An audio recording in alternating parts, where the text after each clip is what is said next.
So hi everyone, I'm Izzy Salant. I am the writer and performer of Do Better, which is part of, it's from Spot Corp Events, which is the company that we run. Do Better is a one-person comedic drama with magic, or as I'm calling it, a dramagedy, that explores how we navigate life after unwavering grief. Sometimes the only thing you can do is laugh at the pain and do a card trick, and that's what we're doing. My mother and I go for walks on the canal. We go to Virginia Beach as a family every year. And every night, she sings me to sleep while rubbing my back. This seems like a very awkward time to tell you to pick a card, but can you tell me when to stop? I'm Peyton Ashby. I also work at Spot Corp Events, which is producing our show. And Do Better is really honestly, I viewed it as a method for catharsis. It's a vessel of being able to tell our stories in a way to hope that others can heal from. The biggest thing that Fringe offers is a place to showcase your work. You know, the thing that I love about Fringe festivals is it really is for indie theater, up-and-coming artists, or even established artists to just be able to try something out, whether it's a work in progress, something they've been working on for a very long time. Just the ability to get in front of an audience and do theater in an accessible way that, unfortunately, we don't really have anymore just because of how theater exists in the United States.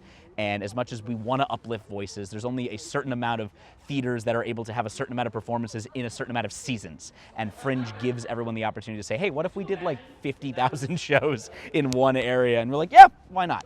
So this is my first time doing San Diego Fringe, but I have been a part of the Hollywood Fringe for about 3 years. And honestly, I think for me, what I think the Fringe Festival offers people that other theaters possibly don't is actually a really great sense of community. What I think I really have loved so much from anything Fringe is that there's so many people that are willing to work together, work with you, meet you wherever you're at to help you accomplish your vision. And sometimes that just doesn't always feel like that's where we're at, because unfortunately things cost money and we do have to make a living for ourselves. And that's always what I think about Fringe. I'm just excited to see the community. This show, while it is, you know, very true to my heart and has a lot of true stories in it and is, you know, as Peyton mentioned, like very cathartic, it is also only possible because I've seen so many Fringe shows and so many one-person shows that I was able to say, oh, well, this is how a one-person show should be, and this is how things are crafted, and this is, you know, why we're presenting something.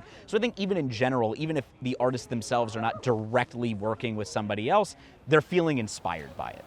No one is ever truly dead until the last person who remembers them forgets.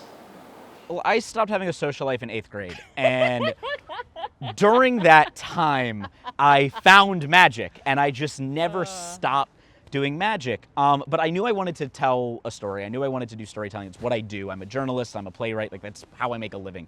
And I love telling stories. And I knew I wanted to act in it because I studied theater in college, and I hadn't acted in a while. I really wanted to be on stage. But I thought, one, what is going to make this different? And two, what is something that's so true to me that I feel can be a phenomenal storytelling device in assistance to what I'm already doing? And both answers were immediately magic. And when I pitched it to Peyton, Peyton was like, let's do this. And I was like, I haven't even like told you the rest of the show. And Peyton's like, I don't care. And here we are.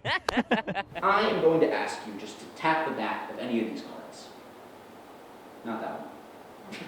You can pick whatever, it doesn't matter.